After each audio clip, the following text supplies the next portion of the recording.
From Plant Lab in Austin, Texas, this is Stacker.News Live!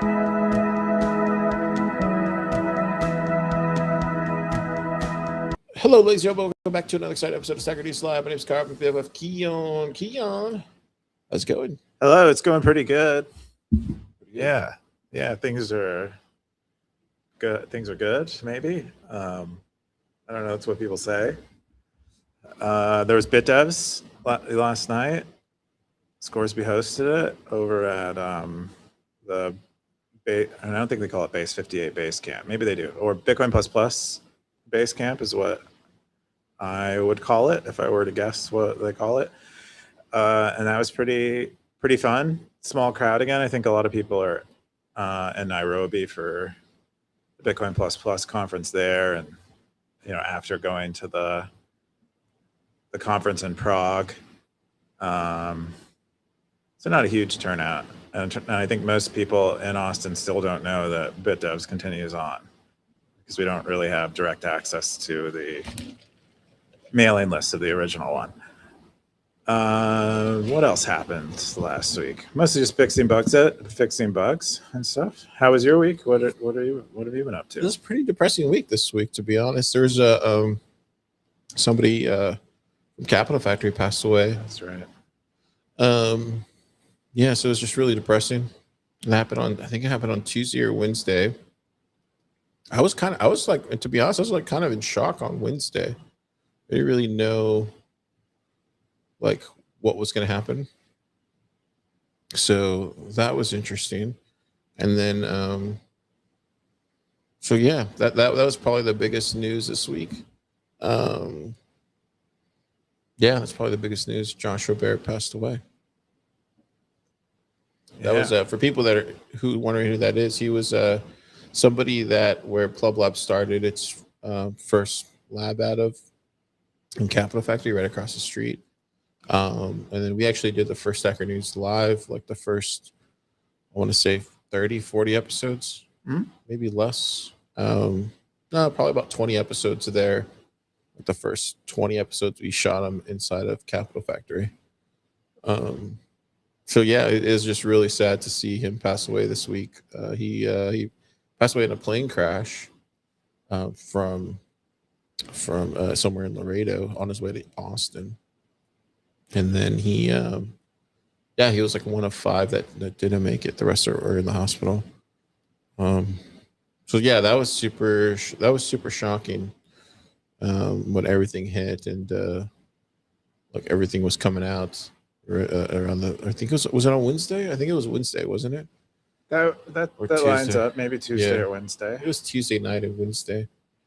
So yeah, it's been a really I've had a lot of conversations with other people just through text messages and stuff. And yeah, everybody's just kind of like shocked because he was such a big figure in Austin's like entrepreneur scene. And now that he's gone, there's just kind of this like emptiness now. And I don't know how things are going to change, if they change or what's going to happen, but it's going to be it's going to be really interesting to see how like what changes now, or like what everything what happens after this.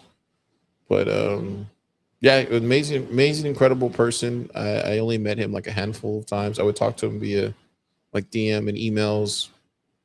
Really, from just for helping us, helping Club Lab, and then all the other people he helped. Like the guy was pretty incredible as far as like being a remarkable person that everybody tried to emulate or try to to be like. I know I definitely had mad respect for him once we kind of left Capital Factory. I had even more respect for him when we left Capital Factory than when we were in there, just because of trying to do something is very hard. So anyway, that's been my week. It's just been very like kind of really sad. Yeah, that's sad. I talked to someone who works at a Capital Factory yesterday, and I was asking them what all they're doing, and I think they were just saying a lot of people were pretty sad and a lot of people there were grieving. So yeah, really, really wild story. I haven't looked into it beyond, because you were the first one that told me. I didn't know about it until you had said something that morning. And then I went and looked into it, and it looks like they were almost back from Cabo and got over Laredo, and they started to have mechanical difficulties that took their plane, or made them have to do an emergency landing, and they emergency landed on a highway. And I think it had lights on the side, which I think made the landing a lot more difficult, and then also I think made it basically crash land, and it ended up like veering into the divider in the middle, and kind of, I think the whole kind of part of it broke off, like the front, the captain's cabin or whatever, I forget what they call it, the cockpit broke off of the main hole and then caught on fire. Yeah, for anybody wondering who he was, that's him right there. Pretty quirky guy, I would say. He was definitely like you would see him like just like walking his dog, walking around with his dog. He was super massive Star Wars fan, super into comics, like a normal, like literally, like I would say like a normal Austinite. He was into Bitcoin. He was like one of the he was always like my he was always really into like Bitcoin mining, so he would hit me up as like the Bitcoin guy for Bitcoin mining stuff the past couple years. So but yeah, his strategy, which I thought was really cool, you'll like this. My life strategy: plant a lot of seeds, water everyone's, repeat. So yeah, I remember before we moved to Austin, one of the things I was following Joshua, and I think his handle on Twitter at that point was like, I quit your job, or I help people quit their job, or something like that. But they were like the center of the startup scene. And when I first moved here, I made sure that I started going to events there. Like I think within a week or so, I started going to Capital Factory events, and then I ended up winning this golden ticket thing and like one of their goodie bags. And that's how you and I eventually, that's how we met. Kyle, was through Capital Factory and that whole thing.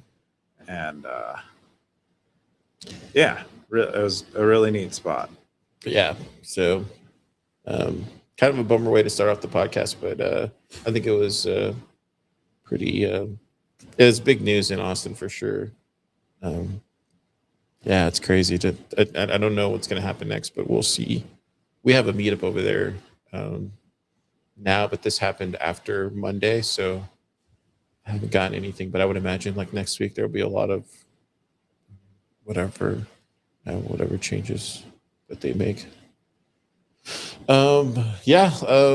all that, if you've never seen this crazy show before, it's called Stacker.News Live. Head over to YouTube. We're live streaming now. You just type in Stacker and then we're right there. Boom. Yeah, you just click on this. We're live streaming. We've live streamed vertical and horizontal mode, depending on what you want to watch. Wumble is the person behind the scenes doing all the clips. If you're interested in checking out a lot of interesting stuff that comes by Stacker.News, the website. You might enjoy the clips. Just think of them of more hilarious Mystery Science Theater 3000 of the posts. And what is Mystery Science Theater? You never saw Mystery Science Theater? I think I vaguely recall what it is, but it's basically like these guys and these Muppets get together and they watch like old movies and then they comment on it. And it's the same thing we do, except we're doing it on. We don't have Muppets though. Yeah, we don't have Muppets. But we do it on the news that's happening in Bitcoin that week, or technology, or anything adjacent to it. But yeah, check it out. We have shorts, we have full-length episodes, all that kind of stuff. And we're going to jump into the top 3 stories this week on Stacker.News. The number 3 top story is Federal Reserve proposal to require stablecoins to maintain user ID program. This is from Scoresby, 16 comments, 6,341 sats. Keyan, what's this? Yeah, it looks like a bunch of government agencies, most of which I haven't heard of. That's probably staffed tons of people. They all kind of collaborated or agree on basically making stable coins have the same regulations that banks, like bank deposits, have. So like banks, the Bank Secrecy Act requires banks to KYC you before they store your money, and make sure that you're not a criminal or engaged in criminal activity and stuff like that. That's kind of that's like the motivation, they say, behind the BSA and doing all that KYC. We've covered in the past on past episodes how ineffective it is in practice. So they're trying now to extend the Genius Act. I think the Genius Act has already passed, but sort of add on top of the Genius Act this KYC regime that would, if it ends up getting adopted, make stable coins like quite bank-like. And the question, or the thing that stands out for Scoresby, or is that stable coins, most of their value, we believe, it isn't so much that they are blockchain-like and the technology is great. It's mostly that you don't have to go through all these legal hurdles to engage with stable coins and hold stable coins and things. But the moment you begin regulating stable coins like you do banks, I think the jig. Scoresby thinks the jig is up. I think the jig is up. What reason would you use these things over a bank if you have to go through all the same trouble that you do with a bank? Anyway, that's the story. That this is just a proposal. They're asking for comments. A number of crypto organizations have already said this is a bad idea or whatever. But I think this just gets us one step closer to communism, and we're already pretty much in the pond at this point. It's just really sad to see, man. Like everything that's transpired over the past 2 years from this current government, it's pretty atrocious. We got the top comment from Blockchain Boog. It said, between this and Illinois tax, they passed feeling really deflated. Like, what can you do to stop this madness? Team Up Club says, at least stop using stablecoins for payments. There's a time when I was excited that I could pay a flight ticket or something with USDC. I couldn't pay with Bitcoin. Now, in that scenario, I would just rather pay with fiat than contribute to stablecoin adoption for payments. Yeah.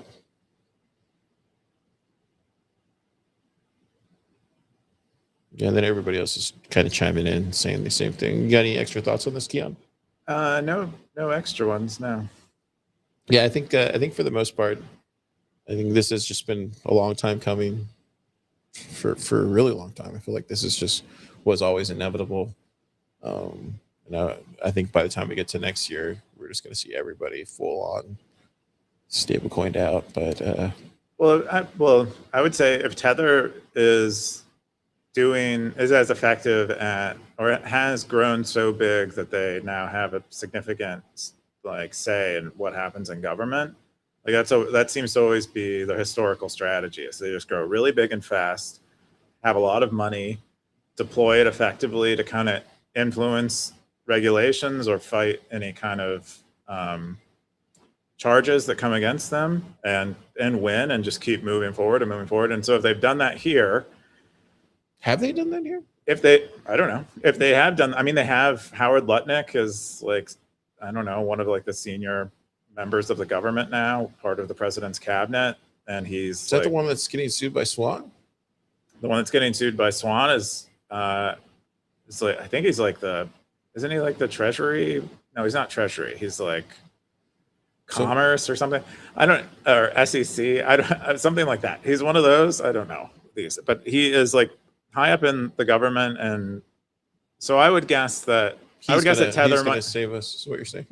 Not save us. This has nothing to do with us. I don't use stable coins. I don't. No. I mean, not us. I mean, figuratively us, meaning the federal. He's gonna stop the stablecoin issuance. He's gonna pull back this proposal.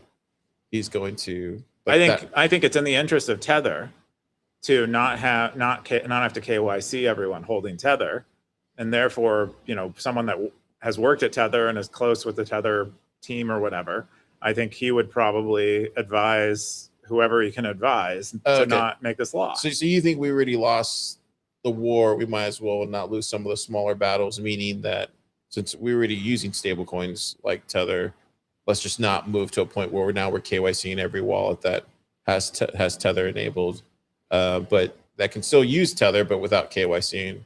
I think I don't like KYC, and I don't want to see anything KYC'd. And that includes Tether, even though I don't like Tether, and I'm not big on Tether, but I KYC in things that are Bitcoin-like, that the government can't tell the difference between Bitcoin and it. I think that Tether doesn't want to see KYC because it would make Tether less valuable. It would make stablecoins less valuable for them to operate like a bank. At best, so? way less valuable. I don't know. I don't know. I'd be curious to find that out to see if that's actually true. I think people would still use them regardless if they KYC them or not with the Tether or stablecoin. I don't think people see the difference between the two. I know I don't. I don't see the difference between Tether and stablecoins. These seem like the exact same thing. Well, no, I mean, no. The comparison is between stablecoins and banks. And this legislation would make Tether and stablecoins operate more like banks. And I'm saying that is bad for Tether and bad for Tether's business, because part of what makes Tether valuable and stablecoins valuable, bad for stablecoin businesses too. Part of what makes stablecoins valuable is that they don't have to comply with as many regulations and operate in a sort of gray area that allows them to give accounts and features and things that they couldn't ordinarily give in a KYC regime. Yeah, to me, like when I see stable coins and like all this stuff, to me, there's no, outside of people that don't live in America, but if you're an American, there's no reason whatsoever to use this stuff, like at all. Like I like full stop. I don't see any point whatsoever to use stable coins. I mean, maybe it could be underlying infrastructure. Maybe that's all it'll ever be, and people won't even know that they're using it. But to be honest, I don't see any point whatsoever to use this stuff. To me, it just doesn't make any sense. Like, why not just use Bitcoin instead? I think if you're bankless, especially as Bitcoin gets easier to use, like incredibly easy to use. I think most people's answer would be that it's volatility, and they don't kind of trust the stability, like their purchasing power being stable over time by storing in Bitcoin. That's what I'd guess. And the other reason why, that's why they wouldn't do Bitcoin. But the reason why someone might use a stable coin who's in the United States is maybe they're not a citizen. Maybe they have trouble getting a bank account for whatever reason. Perhaps they're doing some kind of activity that a bank would deem illegitimate or illegal. That would be a reason why you'd use stable coins in the United States. And I would guess there's a significant portion of people using stable coins in the United States. I haven't made a great case for them because most of what I've said is those people are maybe somehow in the United States as an illegal or doing illegal things. But yeah, I mean, we'll see. Just keep playing out. But yeah, this is number 3 top posts this week. Let's jump into the number 2. It's HM, the man who turned everything into Bitcoin and disappeared. This is from Wedo Total, June 18th, 17 comments, 11,000 sats in the Bitcoin territory. Keyan, what's this? Yeah, I just want to point out that I'm pretty certain that a lot of this post has been plagiarized from other articles that have been written online. Like several of these sentences are more or less verbatim from articles that were written originally in Portuguese. Okay. And I just want to point that out because did you shout out the author at least, or the author of the original? No, he didn't. Oh, okay, so this is kind of like Twitter then, where you can just steal anybody's videos and attribute yourself to it. Got it. Yeah. So I think he did like combine several of them together, but I want to make a point of saying that because I think it's extremely disrespectful to the person who originally put the effort into the research and compiling it into like prose that people wanted to read. Okay, but moving on. This post is about Daniel Fraga, who I guess was somewhat of a sort of a like an internet personality that was like libertarian, anarcho-capitalist in Brazil, and came up I think that's around the time that like Ron Paul, no, perhaps a little bit after Ron Paul, but I would guess heavily influenced by Ron Paul. I think Ron Paul probably like libertarian pilled a lot of the world, not just the United States. For sure, yeah. And so Fraga lived in Sao Paulo, and I think it was in 2010 he began writing or creating YouTube videos about the state of the city he was living in and in Brazil, and just kind of how poorly it was run, and criticizing the government and government officials around that time. And and it's not, Brazil isn't super, I believe they don't have freedom of speech in Brazil. So there's quite a risk to saying things like this, and he went about it and did it anyway. And he got a lot of pushback for it. A lot of the like local politicians came after him, tried to get his videos removed. Then somewhere along the way, he became a Bitcoiner. He's known, or it's mentioned in this post, that he produced the first Bitcoin video in Brazil. Oh, really? Yeah. Nice. Yeah. Around 2000, I think it was around 2012. Anyway, he kind of didn't back down. He was also supporting other people Ricardo Gama, who was another person, like a anti-political status quo person in Brazil. That's the picture of him there, and was supporting him and helping him, even though I think Ricardo Gama there was like a near fatal attack is what it says here, and then actually got his videos taken off of YouTube. Yeah, but anyway, you make videos like this in Brazil and you can end up in jail. They will take you to court. They will seize your assets. Eventually, that's what they did to Fraga. And they ended up getting access to his bank account. But by that point, he had converted all of his money into Bitcoin. Woo, no. Yes. So when they checkmate. So when they got to his Bitcoin account, it had like 5 reals in there. That's awesome. Yeah, that's amazing. Yeah. He literally was like, oh, secretly he's just like $2 in his bank account.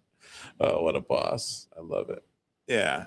Eventually, they ended up declaring. They were like doing things like declaring him a threat to national security. That's how they. Wow, really? That's how they kind of fudge with like speech laws usually. This guy, really, he's a threat to national security. Yeah, just just for saying things that saying his government wasn't doing its job well. Like, I guess I haven't watched all of his videos or really any of them. And then in 2017, he disappeared. His last video was about a UFO.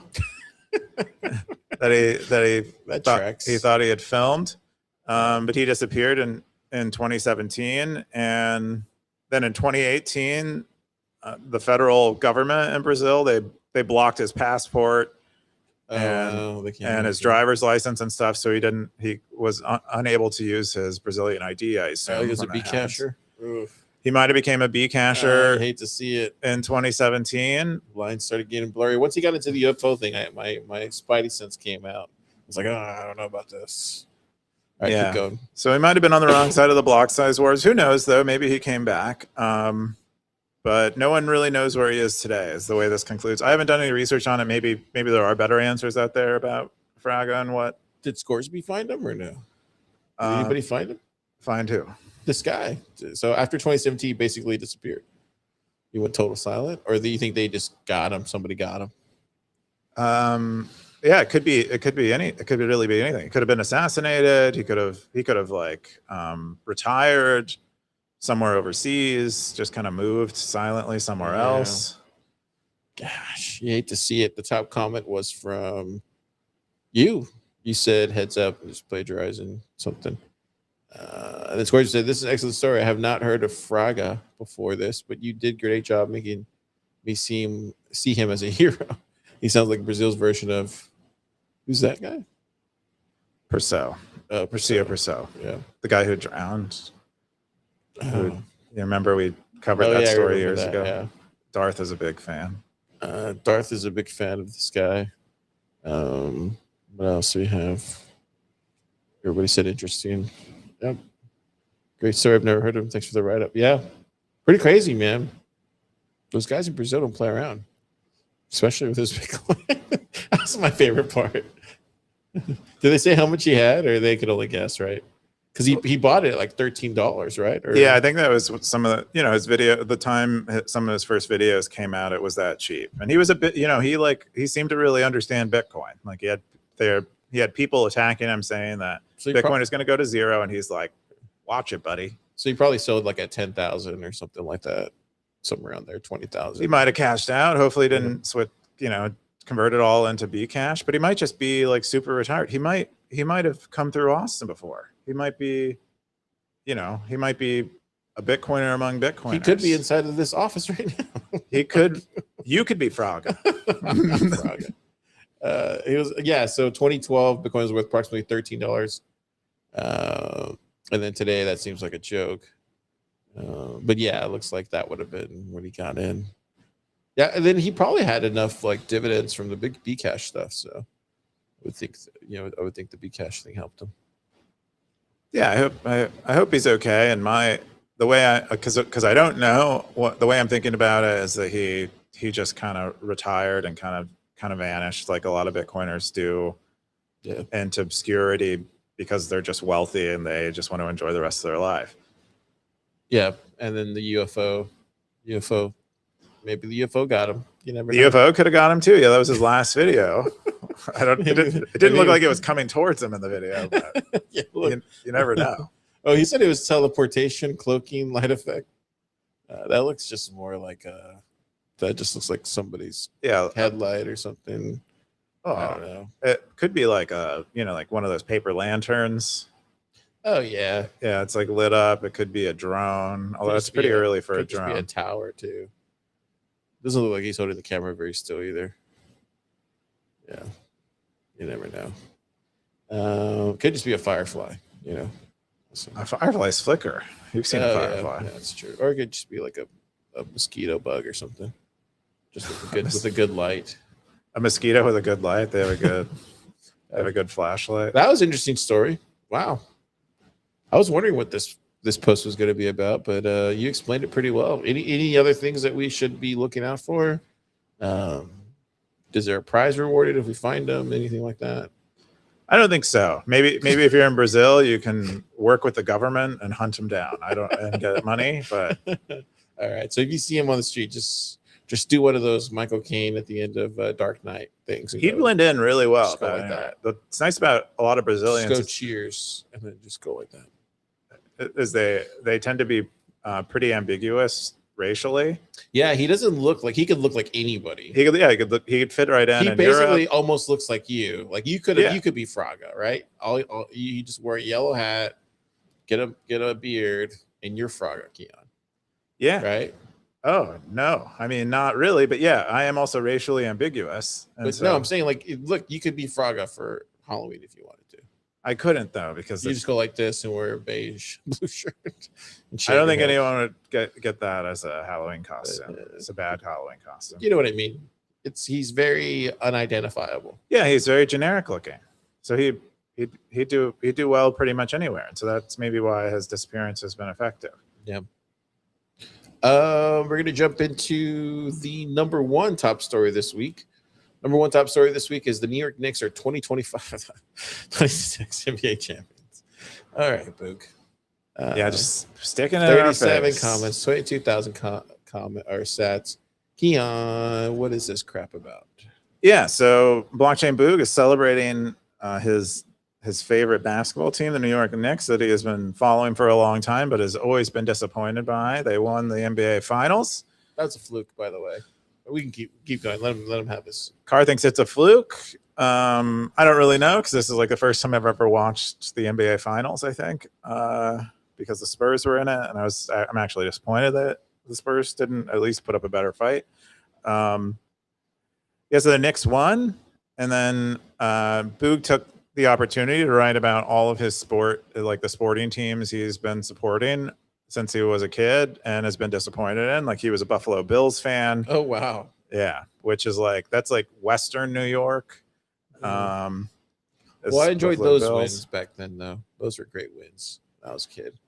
The what? The Cowboys winning back then. Oh yeah, Cowboys won 2 Super Bowls over the Bills. It seems like, which would be pretty disappointing. You get all the way to the big game and your team loses. The Sabres, I think that's a hockey team. Had a similar kind of disappointment with them. The Mets, obviously, we all know the Mets are trash. Actually, I don't know that. I'm just it's something people say. You would think he would be a Yankees fan. Like that's the thing I never. I think understood. Boo likes the underdog. But that's the thing I never understood about having like being in New York and having these 2 teams or 3 teams, whatever they have, however many baseball teams they have. It almost seems like they're like. So how do you know which one you're on? Like how do you know which side you're on? Do you know what I mean? Oh, which team you choose? Yeah. I think it's fun. You get to pick. It's kind of like when I was growing up in California, you had like immediately adjacent to each other, you had the San Francisco 49ers and the Oakland Raiders. And you could kind of like define who you were based on which team that you supported. If you like the 49ers, you were maybe kind of a normal person. If you're the Raiders, you kind of saw yourself as being on the dark side a little bit. And that's how you could kind of claim the Raiders. And so I think that's what happens with the Mets and the Yankees. But I would say it's strange. I think the reason it seems like Boog supports the underdog, and the reason why you support the Mets if you're in New York is because you support the underdogs, and then you get to celebrate these like kind of underdog wins, which may be one of the best feelings ever. Like it can't be that exciting to support the Patriots and have them win another Super Bowl or something. It's like, oh yeah, okay. Well, but he was around when the Yankees, like he didn't touch on this, but the Yankees won for like a decade during the late 90s and the 2000s. So if you're in New York, you're always winning there with the Yankees. It's true, but I think he identifies more with the Mets, but I assume he was happy that the Yankees won when they did because it's like his backup team. It's how many people saw like the Raiders, or the Oakland Athletics, or the Oakland A's. I went to a lot of A's games as a kid, but really, yeah, because it was because I like going to baseball games, and the Giants were sometimes more inconvenient to go to. And oh yeah, because you guys had the San Francisco Giants over there, and the Oakland A's across the thing. Huh? Yeah, so you had the A's and the Raiders and the Giants and the 49ers in San Francisco. Anyway, so Boog finally gets a win in. He doesn't have a lifetime of disappointment in terms of his sports teams that he supports. The Knicks won. The Knicks won. He's very proud of Brunson. He thinks Brunson was a great pick. I didn't know, but Brunson is 6'2". For some reason, he looks short relative to every other player on the court. But he is like above average height.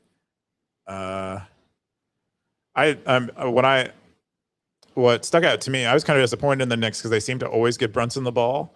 They were always, when anyone else had the ball, they were just like looking to see where Brunson was so they could give it to him. And I kind of don't. That gameplay seems kind of whack to me. Yeah, but I mean, that's the thing about this generation of NBA players. Like, they just play a totally different game than it frustrates the crap out of it. Like, to watch the games that we're playing, like, frustrates the crap out of me just to see how they're playing, because they're playing so like from the top of the key, and they're just playing everything behind the 3-point line, which it's good for swinging the ball, but it's just like, man, just back him down. That was the most impressive thing about Brunson was he wasn't afraid just to back whoever down in the paint and get 2 points.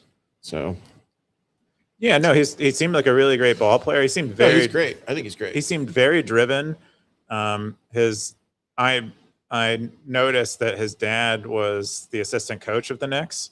And I had a friend who went to play professional baseball, whose dad was his coach growing up, and I got to witness how that worked a lot. And it creates a level of intense focus that, like, in the player, that I think is hard to beat, really. It's kind of like he has 2 brains. DNA, and they're both like kind of working on the same problems and have the same, like they're invested in the same legacy. Yeah, So it was yeah, it's fine.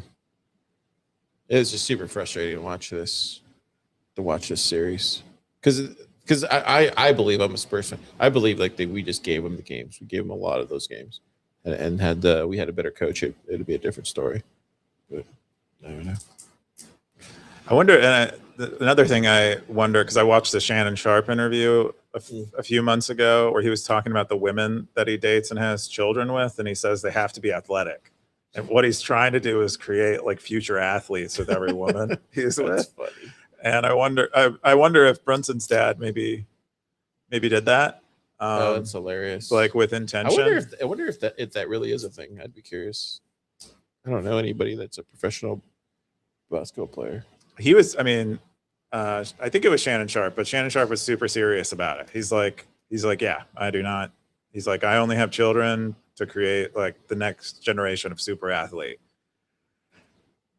And it's it's kind of eugenics, but kind of it's not like he's forcing it on anyone. He's like it's all consensual. But yeah, the only Bitcoin component to all this was that Ledger was on the jersey of the Spurs the entire series. So that was something no one ever brought up. I noticed, like, but Ledger was a sponsor of the Spurs. They sponsored the Spurs, so yeah, there was a Bitcoin component to this. People are right. Yeah, there you go. We're gonna jump into, or actually, that's all the top stories that we have this week. We're gonna jump into Wumble's picks. Before we get into Wumble's picks, we're gonna go into our sponsor for the show, Bitcoin Education Archive. Keyan, I've been playing with this game, and apparently, I just discovered that you can actually win sats. You can even win up to 1,000 sats per day. Wow. So you click, say, I'm new to Bitcoin, right? I don't know anything about it. I want to learn, and I'm going to continue. I'm going to do why Bitcoin, because I want to know the history. I want to know about the history too as well. I'll learn about the Lightning Network because I keep hearing cool things about it. You go down here, and then boom, that's it. Your quest begins. You're a pleb on your journey. You're automatically stacking experience, points, everything that you would want inside this app. Hit away here, and then this is where I found out was to be really cool. As soon as you claim your first account here, where is it at? Go back here. Yeah, it's right here. As soon as you claim your first account, no, that's not it. Where's it at? No. Hang on, it's almost there. Oh, boom, right there. 10 experience points. That's what I get automatically. Okay. And then you can go from here. Then, this is where I was trying to get to. Then from here, you can click on any one of these, and you can start claiming real sats, just like that, from learning about Bitcoin. Where else can you go and learn? Maybe Stacker.News. Maybe Stacker.News is another place you can go and learn about Bitcoin and get paid in sats. This place lets you exactly start claiming some sats, and then it talks about how much sats you can get per day. So if you're interested in learning about Bitcoin and you don't want to do it for free because, why would you do it for free if someone will pay it? Yeah. And if you want to go check it out, go to bitcoineducation.quest, check out their website. They have a light and dark mode, and start your journey on discovering Bitcoin while getting paid in sats to do it. It's pretty cool. But look at that. Boom. And if you're interested in helping donate for this charity so people can keep learning, click on this, donate some of the sats that you earn on the site directly into getting more people on board into Bitcoin. And that's our sponsor this week on Stacker.News Live.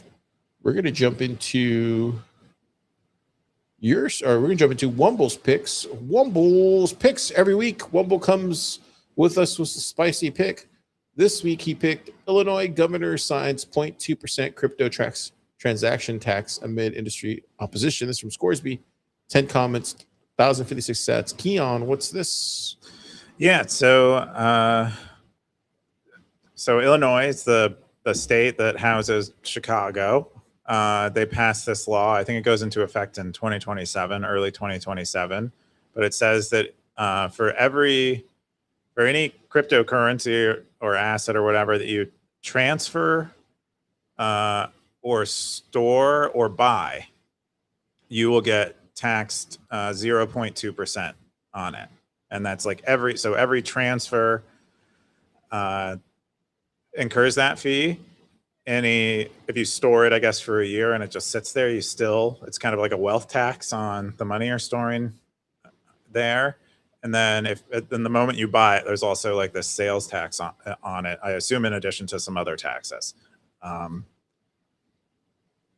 Basically it's like a special tax. That's wild, dude. Just for crypto stuff. So this line gets me every time. It's like move 1 million through a bank wire, ACH, transfer, brokerage account, or traditional custodian. Illinois takes nothing. Move that same 1 million as a digital asset, and the state takes 2,000. That's crazy. Yep. January 1st, 2027. So it kind of just shows you how obsolete a lot of the banking infrastructure really is if we have to continue to support them through through a means like this. Because think about how many banks there are and just how much they just sit there. It's just like dead infrastructure. I don't know. You think it's just to support them?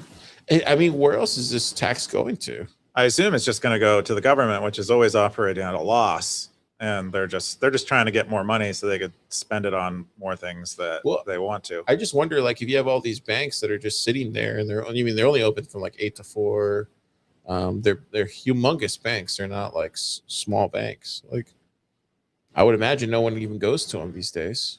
Probably don't even need more than, maybe like 3 or 4 or 5 in the city. But I mean, we probably have like, I would say upwards, kind of like a mattress firm, right? Where they're just like in every corner. I don't know. So we should just tax them? I don't know. I think we need to do something, but thank God this is in Illinois and not in Texas. So Wumble had the question of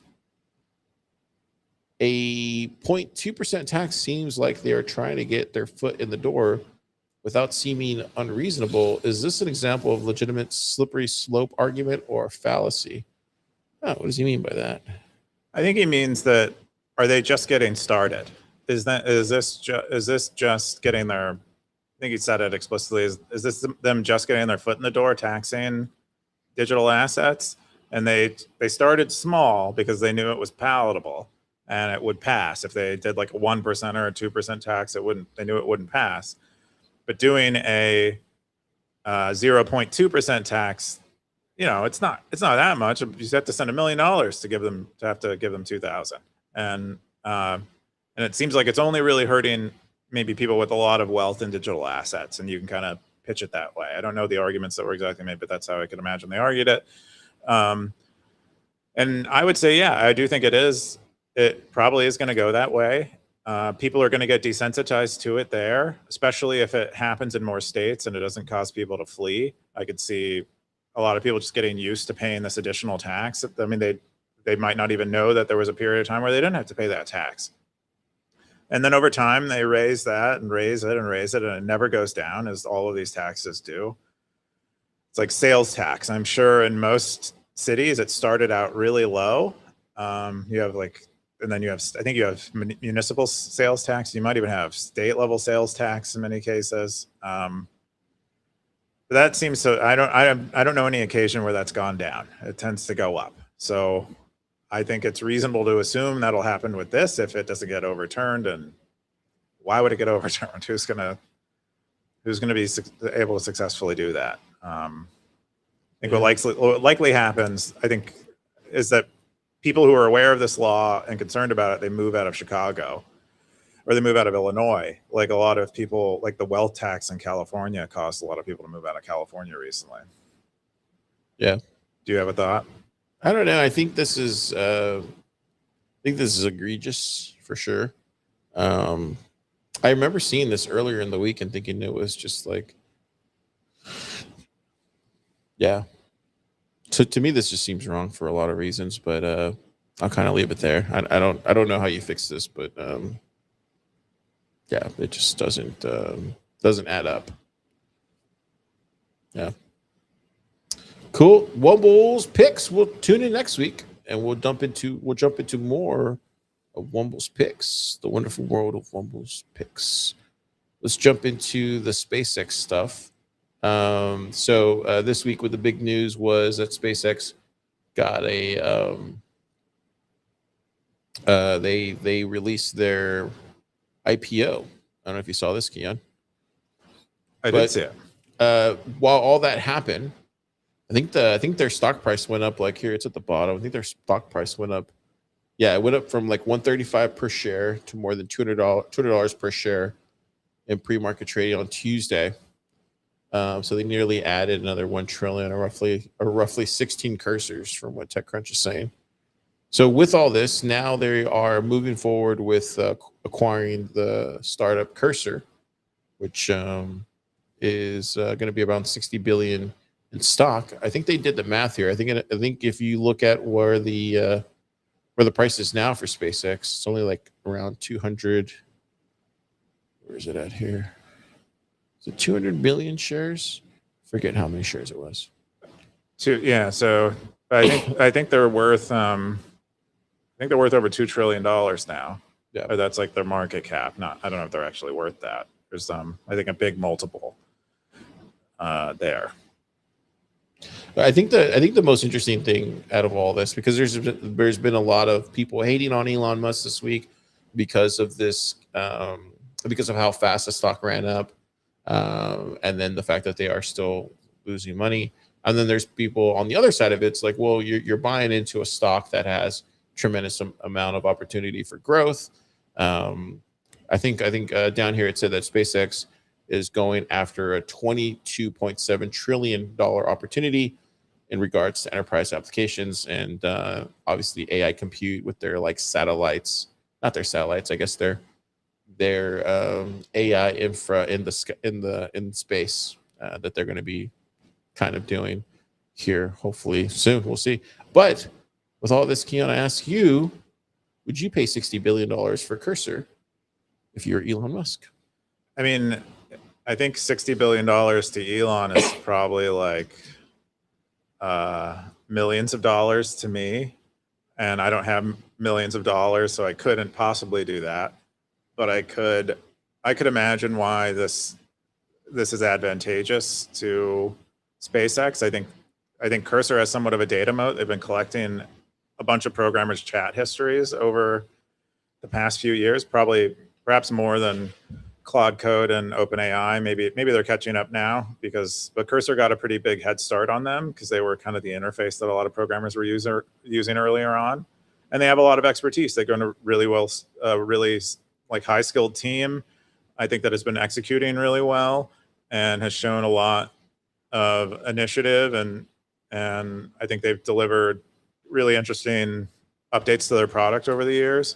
So there's that aspect of it. But I think it's probably mostly like a data expertise play. And I think Cursor just a few months ago was valued in the single digit billions, maybe a little more. But that's the other thing, is like the stock price has went up a bunch, and so it was 30 billion like pre-IPO, or it was like the day of the IPO at the starting share price. It would have maybe been a $30 billion acquisition, and so it's hard to do the math on that. Like, what are they actually valuing? Well, it's right the there. Company at? Yeah. So Fortune had this posted. It was SpaceX's surging stock paid for the 60 billion Cursor acquisition in just a few hours of trading, and it reveals Elon Musk's new power. So yeah, it literally happened from that $135 to $200 threshold. It looks like, from what Fortune is reporting. Yeah, I think it's going to be. I think it's kind of already been kind of decided. There was an article. I'm not seeing it here in the notes that I had, but there's an article that said that they had already, SpaceX already not purchased, but already recently recruited some of the engineers, some of their like main engineers from Cursor, maybe about like a few months ago, or like a handful of months ago. Ooh, what is that? And once they did that, it was kind of like in the works for SpaceX to acquire them. When they formally made the announcement, I believe it was in May. Maybe it was Are April. you sure that was them hiring, or or was it when they were going to provide compute for Cursor to train its own model? Let me see. I know they made a $10 billion deal or something for compute not too long ago, because Cursor was trying to train their own model, because for a long time they had used an open source model that they kind of post trained to be more specific to their like tool uses and stuff. And that Composer was the name of that model. And then they wanted to, I think they recently trained their own model. They, like a few days ago, they had like a developer day where they say they've trained a 1.5 trillion parameter model. So it was right here when it was initially announced. Where is it? That's not there. Yeah, they basically brought over senior Cursor engineering people, and reportedly Andrew Milch and Jason Ginsberg. And then in response, they were going to give, they were building a compute relationship with Cursor and giving Cursor access to large scale infrastructure needed to train and run better coding models, which is probably why we've been seeing Composer absolutely kill it. But I think it all kind of goes to show that even with all this, Grok is still, do you use Grok? I don't know anybody that uses Grok. It's still kind of weird how like no one uses Grok AI, as far as from what I can tell, outside of just like in tweets. I think some people use it for like current events. I would guess a lot of people generating slop on X use it to be like, what are people talking about? Write me a tweet. Do you think this will help like them gain some sort of I don't know, lead in that whole LLM market, or you think that they're kind of thinking beyond that at this point? Well, I don't know what would be beyond that. It seems like there's a good business to be had if you are making your own frontier model. So I would guess they continue to try to do that. But they don't really need to, because they're dog fooding their infrastructure. They're kind of planning to do sort of, I assume, probably something like a sort of AWS-y type of GPU compute situation, but do it in space. I think that's kind of, they're like the AWS of space. It's kind of the way I would think about it. And so maybe they don't need to have the frontier model themselves, but it would be, you know, an advantage of theirs if they do have one, and they get to keep all of their data proprietary and harvest everyone else's data to continue to make their own data models better. And these frontier labs, they have much bigger, smarter models that they're using internally that are purpose built, and they're, you know, effectively running them for like at cost because they're their own models. So makes a lot of sense. So Ben from Stratechery wrote this, I think about it last month, and he had this thing called the inference shift. And then he was specifically talking about 3 types of workloads developing around LLMs: training, answer and inference, and agentic inference. And from the section, he kind of goes on to explain what these 3 different buckets are. But that was the case that I guess Elon was building when he was talking about this right here. We go into this. This is the estimated TAM for SpaceX. Let me make this bigger. As you can see there. So yeah, down here they have the space-enabled solutions through about 370 billion. This is probably like a lot of government stuff, I'd imagine. And then you have like the Starlink broadband stuff. This is all the internet application stuff. Starlink mobile, I guess this is their cell stuff. Then this is all the AI infrastructure. So I guess maybe would Cursor go in here? And then we have the consumer subscriptions, digital advertising, enterprise applications. And then they roughly put this all together to add up to about 28.5 trillion. This is not including Russia and China, based off of what Ben wrote here. But I from what I could gather just by reading this post, it does seem like the I guess the lead for the LLM market is not really where they're headed. It looks like they're almost headed almost in line with their whole kind of space exploration, putting this, what they're calling here, this agentic, where's it? It's just there. Yeah, the case for data centers in space. So it's almost like this inference shift that he's talking about.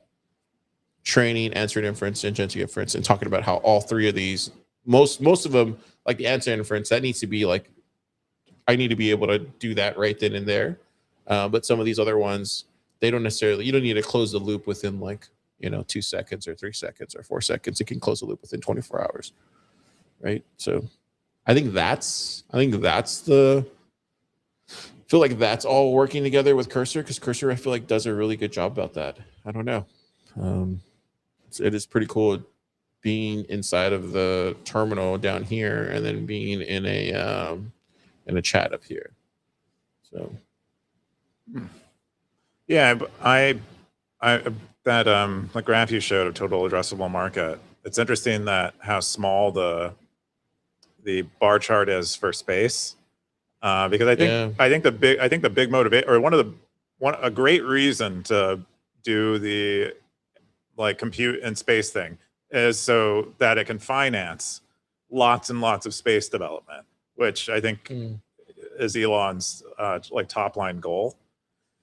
And so I imagine that's the idea. It's like, how do you make it economically viable to develop all the space technology that has no real application yet because it's so unexplored and so underdeveloped? How do you get it to the point where it's highly developed and explored enough that we can figure out how to make money from it? And he's kind of developing technology based on his own space exploration that he can then resell.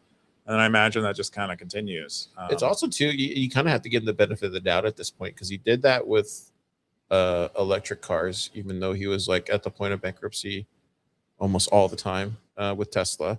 But he did do that, though. He had like a somewhat murky vision of like an electric car future. And then now at this point, I believe they're profitable now. And then he's doing it with SpaceX, and then now with this whole AI in the sky. I don't know why I say in space. But it was funny. I saw a video earlier, and they were taking those NVIDIA machines that they have. They're like humongous, and they said they're roughly the same size of the Starlink, those orbiters, and they're all like lasers. I don't know.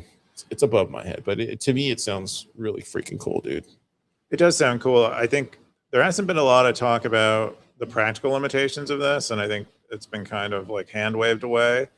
Peter Todd actually wrote a great post on this years ago. I think we even discussed it on the podcast maybe one time, but he did the math on like what kind of radiator you would need to dissipate the heat that is generated when you're running these GPUs. What kind of radiator you need to dissipate the heat, and it's like several orders of magnitude larger than the actual GPU itself. So what likely you'd have to ship these things into space with like a huge folded up radiator that would then get massive, like this, like kind of think of like a sail on a sailboat, but perhaps much larger. And that would just have to be out there in space to kind of passively radiate heat into the vacuum. Yeah, there is I saw Ad Astra this week. Have you ever seen that Brad Pitt movie? They kind of show similar things, like kind of what SpaceX is doing. So if stackers are listening to this, that's a good movie to check out, because it has like a lot of really cool space tech that hasn't been invented in the real world, but they show it inside that movie.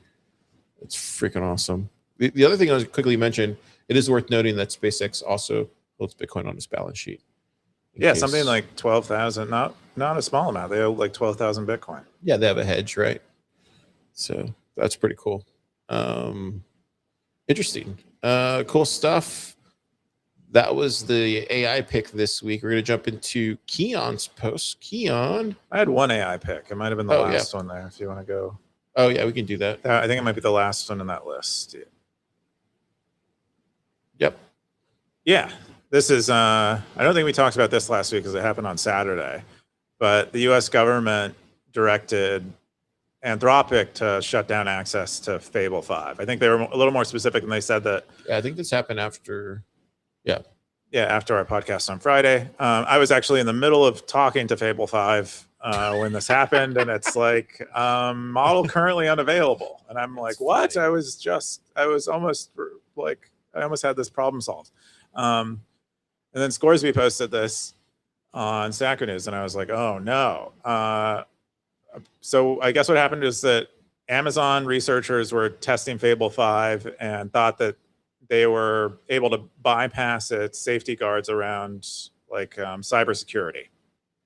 And they like ran that through the government or through channels or whatever. And the government reached out to Anthropic and told them they should fix this like loophole that the Amazon researchers claim that they found. And Anthropic's like, it's not really a loophole. I can do that exact same thing with GPT 5.5 or Codex 5.5, and so I don't know why you think that's like a big deal. There's also like no real way to close it. That loophole that you're talking about is like kind of identical to a query that you'd use to make software more secure, and so the government declared them like a weapon, and they can't sell it to like, they can only sell it to U.S. nationals or something. Like only U.S. nationals are supposed to use it. And Anthropic responded by removing access to the model entirely for everyone. And so now they are using it internally, and I assume the government still has access to it, of course. But all of us peasants, we have to be on the last generation model until this all gets sorted out. I think we did talk about Fable 5 a little bit in the last podcast. Mm-hmm. I was using it quite a bit, and I did find it better. Because I heavily lean on the model's intelligence more so than like external tooling or skills or standards and rules and things, which a lot of people end up developing around these, especially when they're doing lots of vibing. I prefer instead to rely on the intelligence of the model. So it is it's like kind of a big setback for me, because it was getting to the point where it was programming quite, like before I would have occasions with the dumber models where I thought I programmed well as I did on a certain problem. But it was maybe like 25% of the time, maybe 25 to 50% of the time. And then as the models got better and better, that like kind of inched up. And Fable 5 was another increment on that. And now I'm back to like asking a model to do something, and it just makes a huge mess that I have to untangle. And I'm sure Fable 5 wasn't perfect either, but it was nice having a better noticeable model. Yeah. How far do you think we're away from like Codex having something like this? I would guess this completely changes the game, and I wonder if what'll happen is we don't really get smarter models anymore that are publicly released. Really? You think so? We might get them in terms of open source models because those are coming out of outside of other countries. Won't that force their hand then? You would hope so. You would hope that they're talking to the government right now and they're going to re-release these things. I don't really know, but it sounds like we might be ready, or we might be entering the phase where a small group of people has access to to AGI. Like this is like a baby step in that direction. They eventually have access to AGI, and most of us don't, because it's not safe. It's a nuclear weapon. Only the elites and the oligarchs can have access to the nuclear weapons, not the average citizens. They're too dangerous and poor, and stupid, and they haven't been raised right. They hold the fork in the wrong hand. They use the wrong spoon, stuff like that. They don't curtsy when their betters enter the room, stuff like that. And so they don't get AGI. That's what that's kind of what it seems like to me. That's immediately where I went to. The other thing I started thinking of was like, maybe it's because OpenAI has a really close relationship with the government. Maybe they're the ones who lobbied Anthropic to shut this model down, because I was getting much better results with Fable 5 than I was with Codex, right? Opus 4.8 and Codex right now are kind of neck and neck in my experience. A little different application, you can be a little more vague with Codex. But yeah, Fable 5 was much better. So maybe, that was like kind of my conspiracy theory, is like OpenAI would like told the government to shut it down, and they shut it down. But I hope that Codex has a better angle on this and is able to convince the government they're doing everything they can to make it safe or whatever. It looks like it was just mostly the cybersecurity stuff from down here. It looks like there's 34%. Relative to GPT. Yeah, and then as soon as you get over here to, I had it make some Mythos really Fable, good stuff for it's me like in that 78%. domain. Yeah. So that was the only big one I see here. Trying to look if there's anything else that like stands out. I mean, it's a meaningful. I mean, obviously you're right here. Obviously the engine decoding stuff for sure. But I feel like that's just par for the course. But I this is the only one that really stands out down here. It's like, oh wow, like where did they get this information? Yeah, they got that. They got a doubling over what GPT. But Like which enterprise did they onboard last month? but they did not. They did not get. I mean, it's not that significant. I mean, it is a big leap off of where Opus 4.8 was, but Opus 4.8 was pretty big. It was a huge leap off of where GPT-5 was. 4.8 was like 40%, and then obviously you doubled. No, but you have 69 there.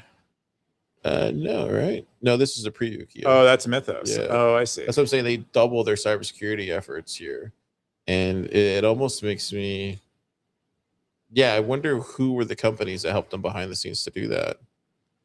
I would guess they just did more directed training around some cybersecurity stuff. That's what I would guess, because it is like that is one of the bigger. Or I spend a lot of tokens mostly on bugs and kind of looking for problems. So it would make sense to train your models to be very good at detecting bugs and problems. Yep. Not necessarily to attack things, but to make them harden. Harden them. Interesting stuff. Yeah, because it makes you wonder, like, if they would have just kept going, what would have happened 3-4 months from now? The next leap would have had doubled. We get full saturation, 100%. Yeah, would have tripled. Or who knows?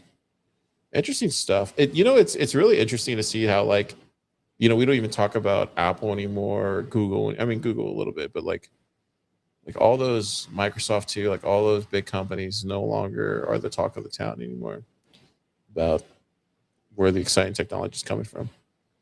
It's really sad to see, to be honest. They're just kind of in the background. I think they're all still huge cash cows and making tons of money. We know Apple's, of course, still doing really well. I assume Microsoft still has huge enterprise presence and is still doing really well. They have a lot of data centers. They're partnered with OpenAI. Didn't they do like a WWDC and like didn't even make noise?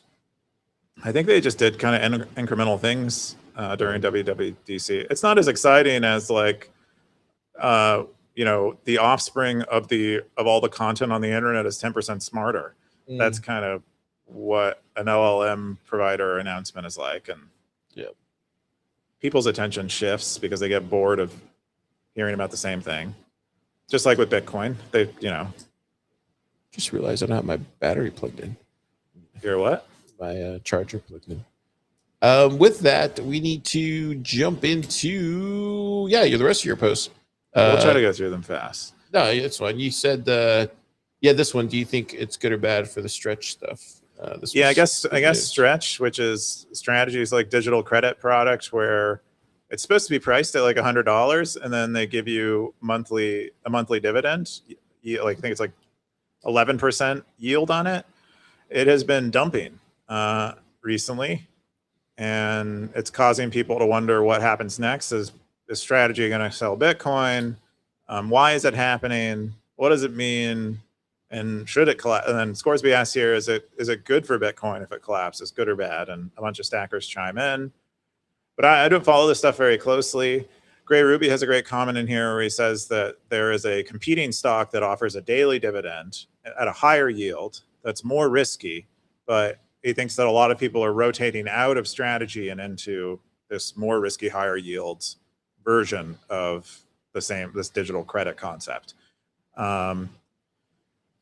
And I think yesterday it was like at $80 or something. Yeah, this reminds me of BitConnect. So people that don't know, BitConnect was like this.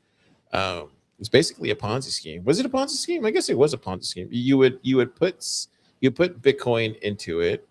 You would get a BitConnect token, and then they would give you dividends on that on the amount of Bitcoin that you kept putting in every day, and then you would turn that back into Bitcoin, and then people would YOLO that back into it, and then it would just keep like doing that. This one kind of similar thing. The only difference is like it's dollars, and it's all in dollars, so it's all like elastic in nature because it's what do you say? It's like it's technically a stock, and it's all about price discovery, but usually there's like an underlying business attached to it, and this one doesn't have that. Yeah, it has a So, strategy there's around how to that. manage its stock, and it has a treasury of a lot of Bitcoin and like a strategy on how to secure more Bitcoin and adjust the value of these equities and products that it's selling. But it is very Ponzi scheme like, not exactly like a Ponzi scheme. So I think the book is at least more likely to be whole than I think traditionally a Ponzi scheme. There's like lots of money coming out, but in this case, most of what the money is doing is going into an asset the company holds. So I think it's been wild for me. Okay, so like all this is not surprising for me personally. Like I've seen this before. It's just the most surprising stuff is seeing everybody's takes on Twitter, like across the board. It's like across the board. Yeah, to me that's the most surprising thing out of everything is just seeing people's takes, like the ones that are on Sailor's yacht and the ones that aren't on Sailor's yacht. Have you seen any of those tweets? Yeah. No, I don't know. I haven't seen. I haven't been paying attention to this at all. I heard about this through Scoresby's posts mostly. Yeah, there's some good takes on Twitter about this. It seems like this is all anybody's talking about. I'm surprised you. That's why I was surprised you brought it up, because I'm like, this usually the stuff everybody's talking about is stuff that you're not wanting to talk about. Yeah, I mean, it's just kind of lame. It's sort of tangentially related to Bitcoin. I think not really. I don't think it's related to Bitcoin at all. I don't think it's not very related to Bitcoin. It's relevant. It's more relevant for the culture, I think. Yeah, that's why it's relevant. That's why I think it's like a UFO, right? Yeah, when everyone's talking about UFOs, you kind of want to know. You kind of want to be able to talk at UFOs when you get to the water cooler. Yeah, type of stuff. That's kind of what I see this as. But it's a fugazi. It is interesting because Saylor has been a big figure. I mean, when he came into Bitcoin, it was a big deal for Bitcoin. I think a lot of people were like, yes, we have like a suit who's on our side. And then over time, it's kind of shifted towards, oh man, this suit is like really good. Yeah, everybody hates the guy. He's more hated than David Bailey at this point, which is surprising. Yeah. As you kind of try to turn more and more, as you try to get more and more Bitcoin, you get more and more kind of creative. Yeah. To put it nicely. Do you think he's the most hated person in Bitcoin right now, Michael Saylor? Like no, the hate index. I would guess most people still watch his podcast, and there's I would guess there's more like Saylor fans. Have you met Saylor before? No, I've never met him either. I would like to meet him. I don't have anything I'd say to him. Really? Not even anything? I'd want to get him to give me like a quote. I would love to talk to him about the history of technology. I thought his Breedlove series was really good. This is before Breedlove was on like TRT and stuff. What was the one I loved his Jordan Peterson interview. That was a good one. That was my favorite interview. Was the one he did Jordan Peterson? Jordan Peterson was a relatively recent one. Yeah, that was a good one. That was a really good one. I made sure to watch that one. Pre-stretch. I think it was around the same time, not too long ago. But he's a really good technology historian, and that's kind of what led him to Bitcoin, earlier than all these other people, and made him make that decisive of a bet. And I'd like to talk. If I were to talk to him, that might be what I talk about. Or I just like ask him a bunch of questions. Should see if he'll do an AMA on Stacker.News. Maybe when they start liquidating a lot of Bitcoin, he'll be that desperate and want to come on Stacker.News. We've tried. People have tried to get him on, but really, they have. Okay, yeah, like other stackers. Or Michael, if you're watching, come on the show. That's right. Have Stretch sponsor this podcast. Stretch, no thanks.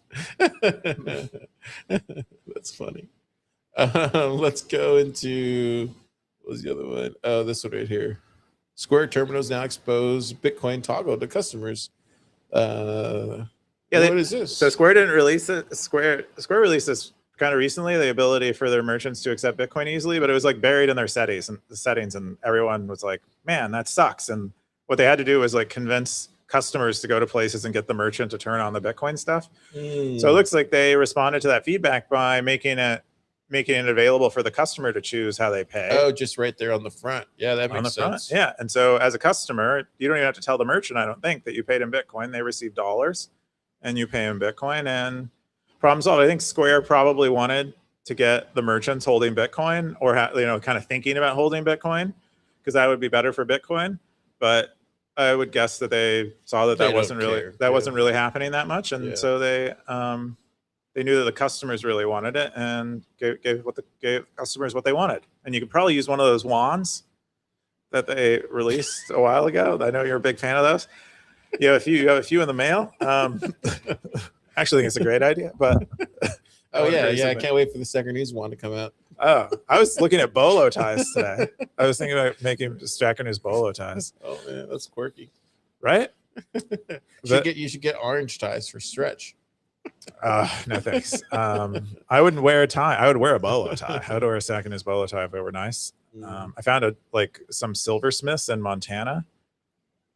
Really? Yeah, that'll make a nice jeweled, not with jewels on it, but like a jewelry quality metal, Oh wow. like a precious metal What custom happened to your other bolo tie?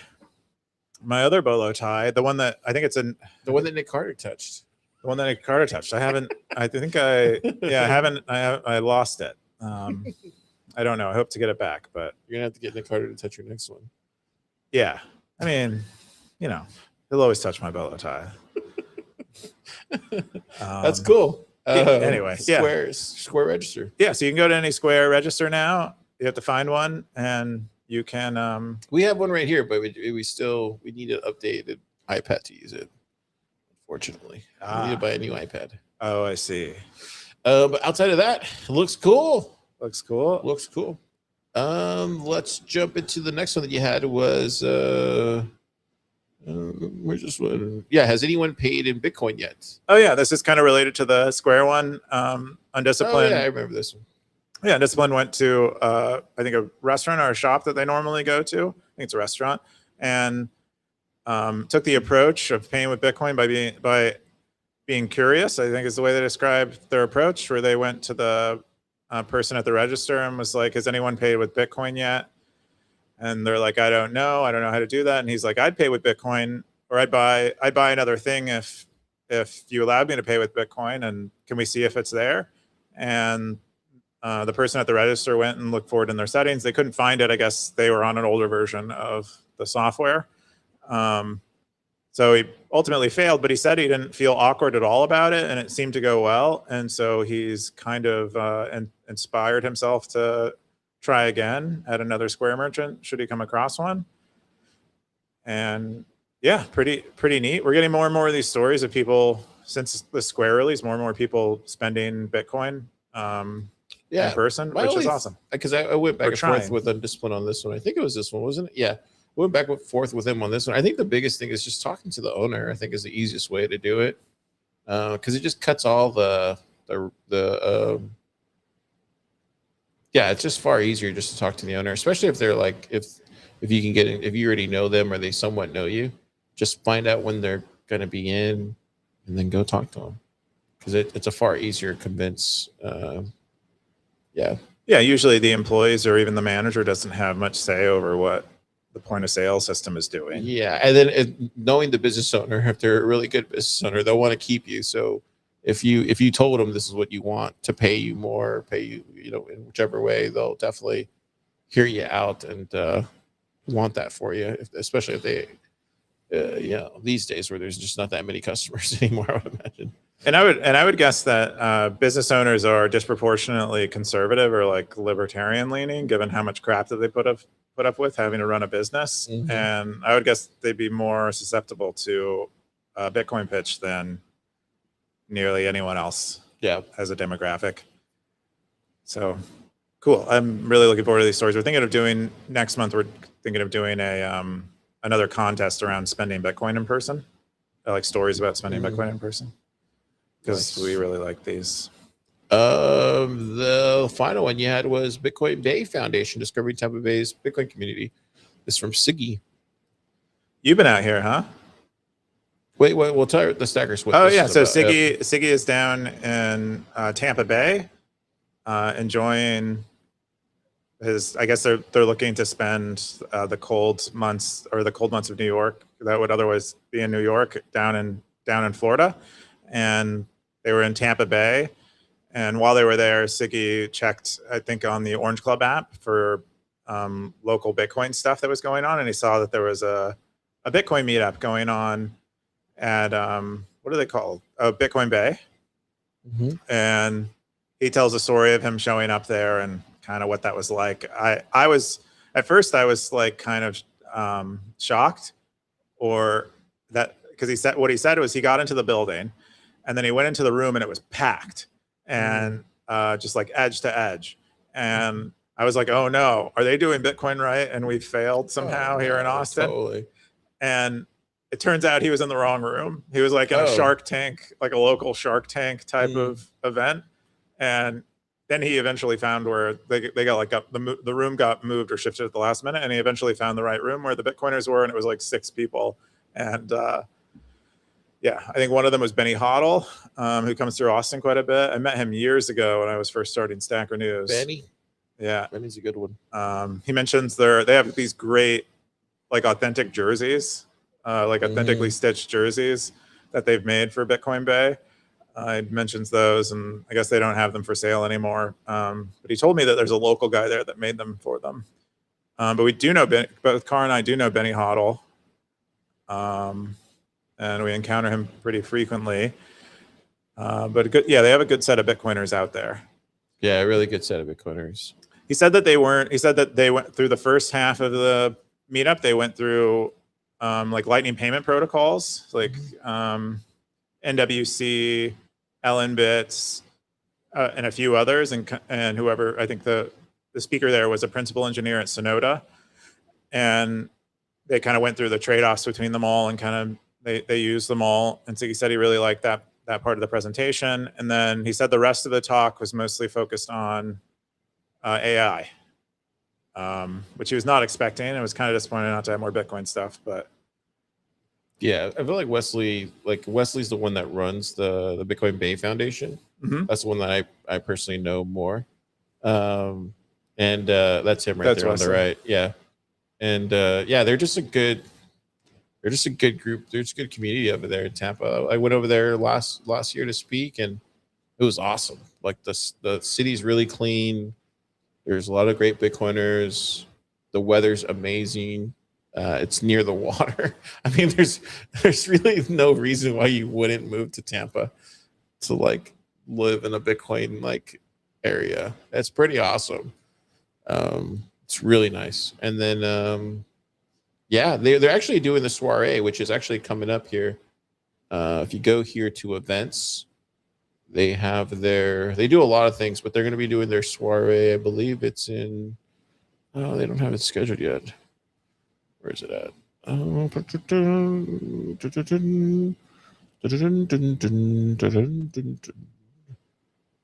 don't see their soiree. They usually do a soiree once a year, maybe twice a year. Do they call it a soiree, or you? Yeah, they call it a soiree, and then they have it to where you can. Let me see. Yeah, here you go. Sound Money Soiree. So they did this one in March, and it's like it's a whole night. It's freaking awesome. They all dress up. I think there's like some talks and stuff, and it's about trying to raise money for the Bitcoin Bay Foundation.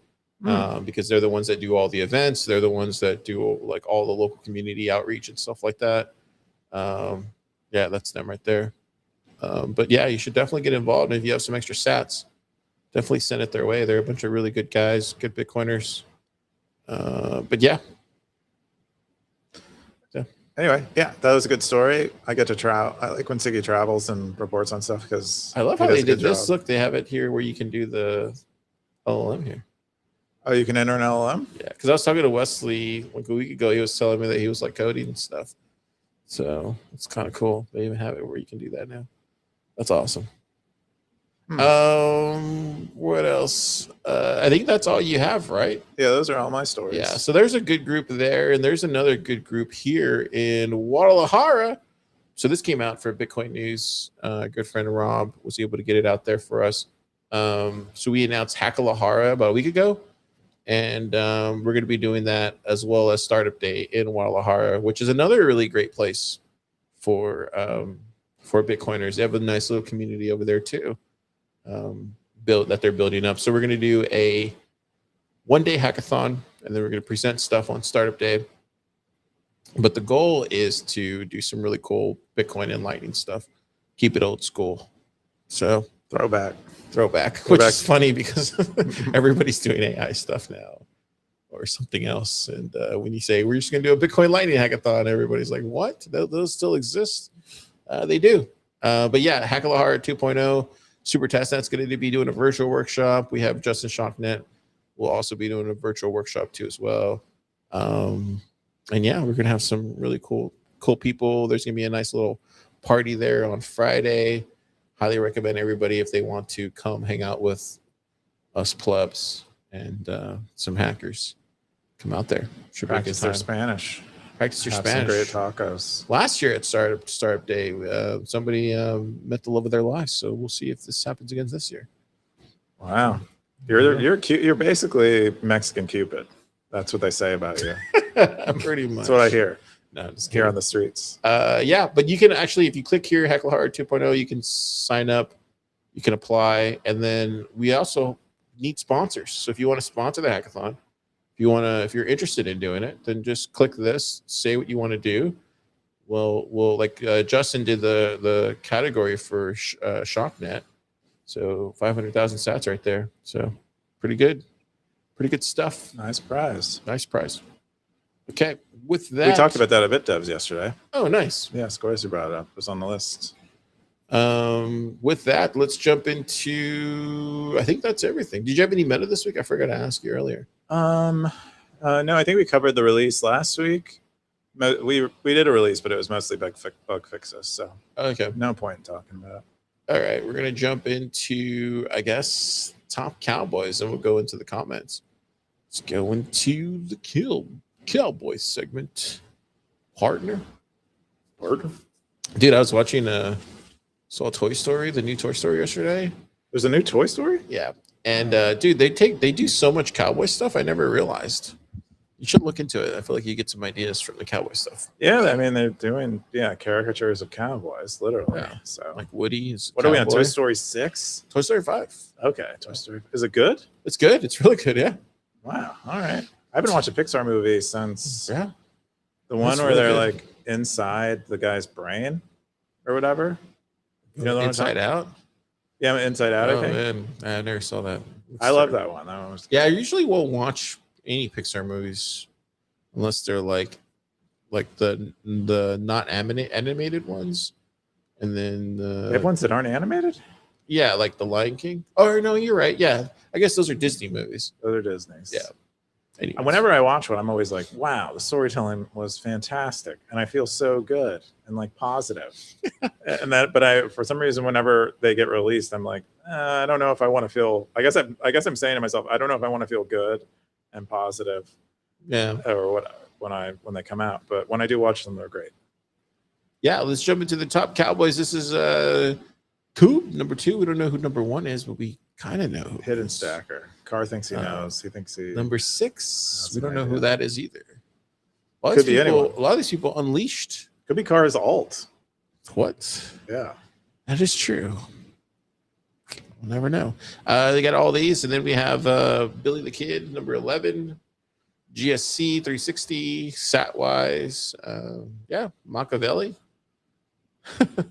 Is that Machiavelli? That's 27 days. Yeah, Machiavelli. Wow. They post.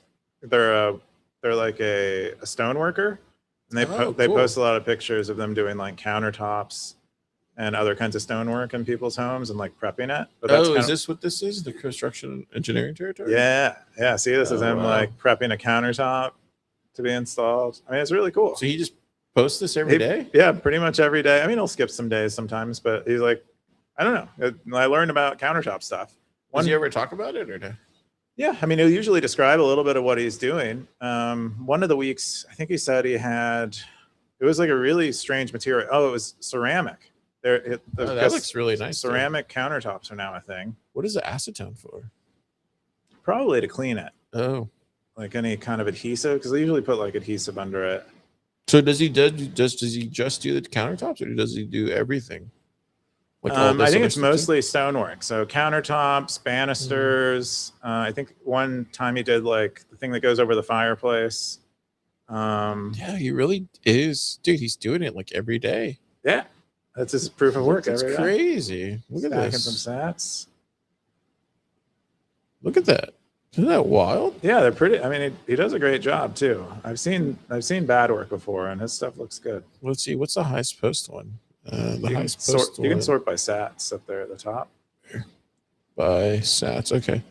What's the most? Oh, one girl on the beach. What's this? Oh, I don't know. Just the photography so territory. that got the most one. I guess. This one got the most one up besides the other one. Oh, yeah. wow. It's What like a is slab this? shower. Oh, interesting. Yeah, that looks like. Wow, look at that. Oh, look how flush that is with the sink. You can go right and left with your Does that work? your keys. Yeah. Oh, there it goes. Okay. You can also do the keys or swipes. Anyways, look at that. I always wondered why they didn't make bigger bowls. Like I hate a restroom that has small little bowls like this. You like a farm sink. Is that what they're called? I like You a know, like those humongous big sink. rectangular ones. Yeah, Yeah. I like a humongous sink. Yeah, look at that. You get more counter space if the sink is small, I think is the idea. Yeah, but I would like to see something like that goes like all the way over here to like right here. Basically the width, almost the width of this thing here. Like a sink like that. Yeah, usually the bathroom ones are pretty small. Maybe you can't do that because they just don't make the little bowl for it, maybe. No, they definitely do. I bet you could get a big one if you really want to. Because but there's if sometimes where I'll see sinks that basically like look like this. Basically, they're just like that. I'm just like, dude, is that even a sink? it's because bathrooms are usually kind of small. Yeah. Anyways, it's a good one. Yeah, Machiavelli, check him out. keeping his cowboy hat. Keeping his cowboy at Somehow. 7 days. They had more people. Yeah. Any other ones stand out? Keyan. Oh, we got Wumbo there, spot 25. Who's Yoshi? Yoshi, I do not know. I bet might be familiar. Oh, they've been around since the very beginning. Really? Yeah, it looks like Do you know them? below 10,000. We might know them.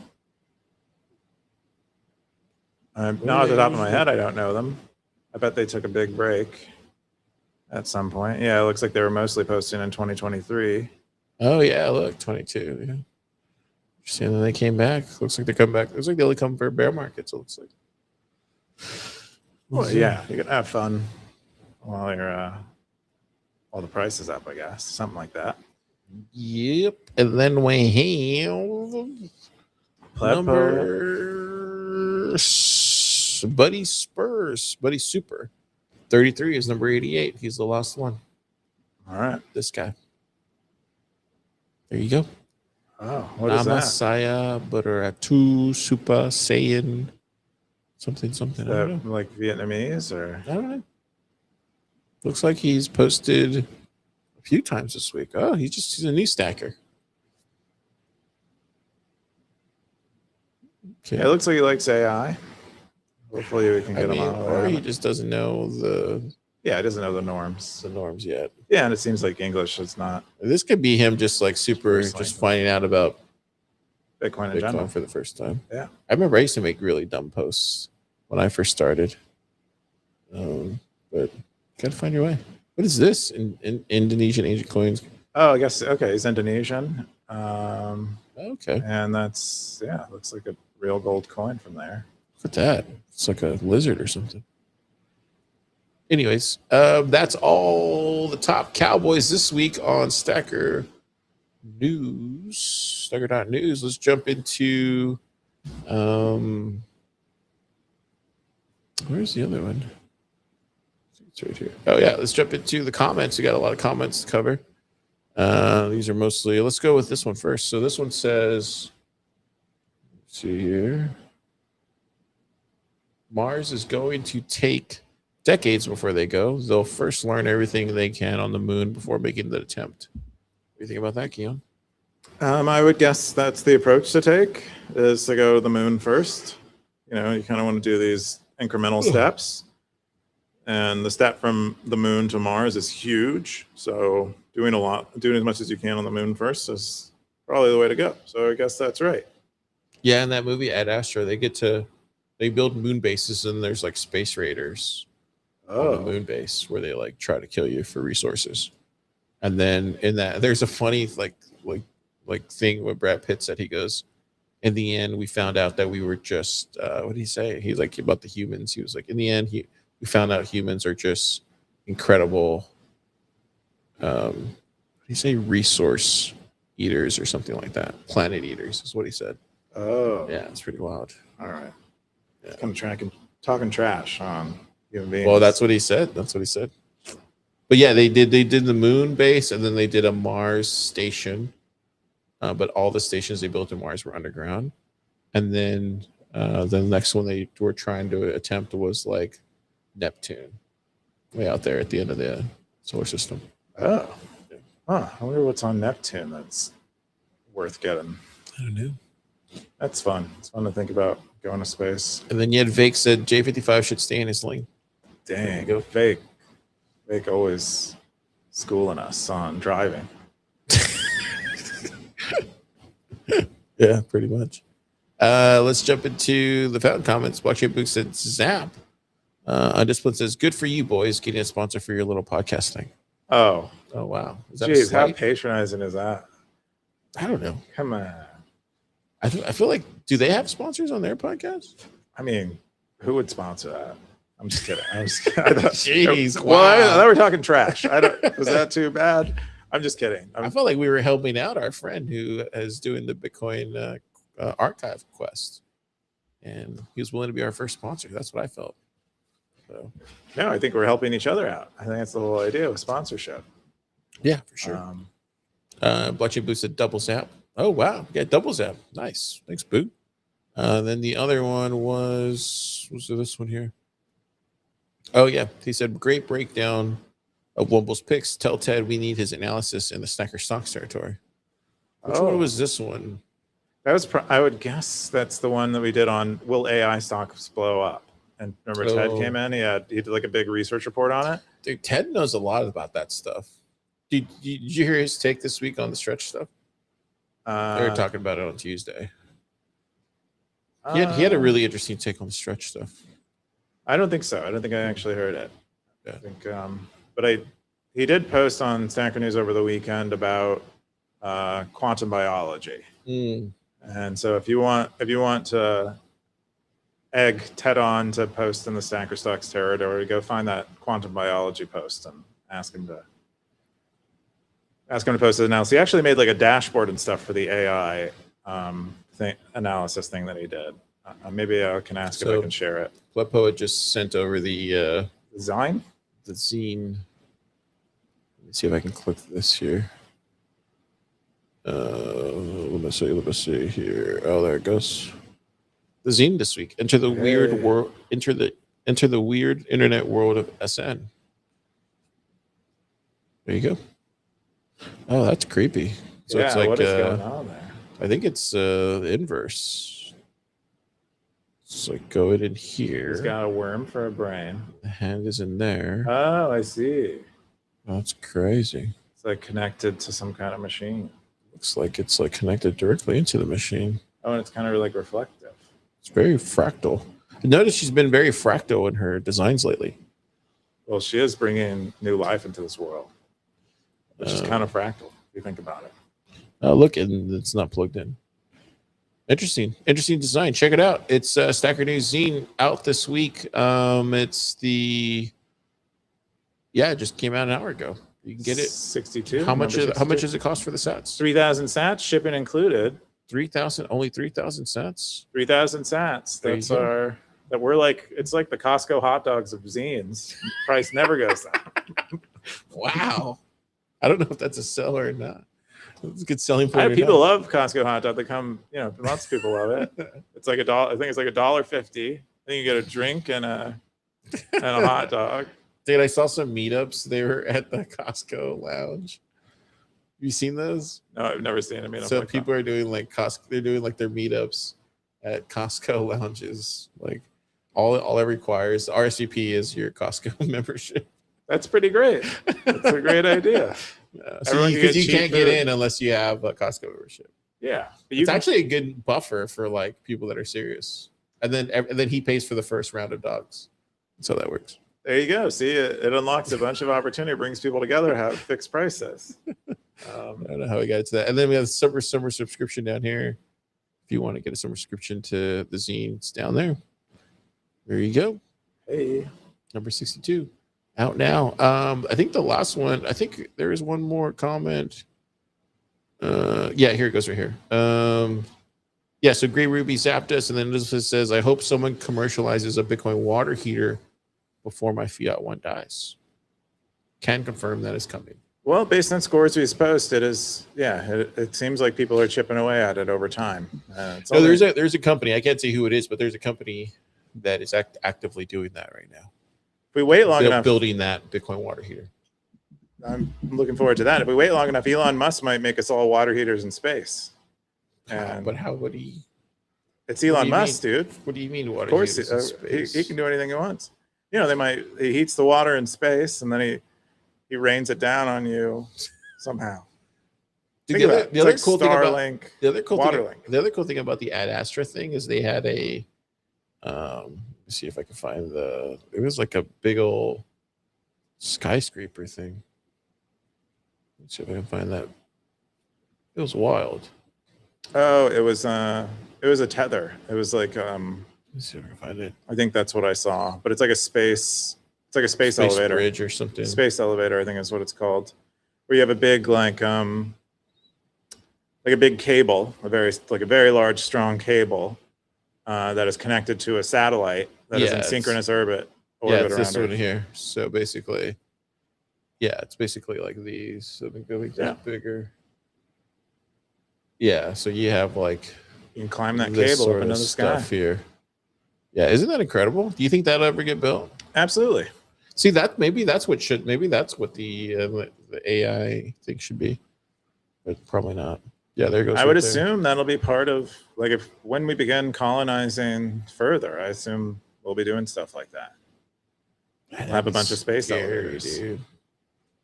Yeah, so this is the scene right there, the space elevator thing. Yeah. Yeah, you ship stuff up and down, and I wonder what the energy requirements are relative to like a rocket. It's probably a lot lower, but I wonder how much lower. What do you mean the energy requirements? Just like to get something up into space using the elevator versus like launching a solo rocket like we currently do. Like, yeah, it's like the energy that's required. I don't know what that'd be the difference really. It's like you climbing up the stairs versus you taking an elevator. Like what? Is it like that? Is it that big of an energy? Well, in the movie, like he walks down it like this, like he walks down it with a ladder, and then this right here is like his little parachute that But he walks all the way down it?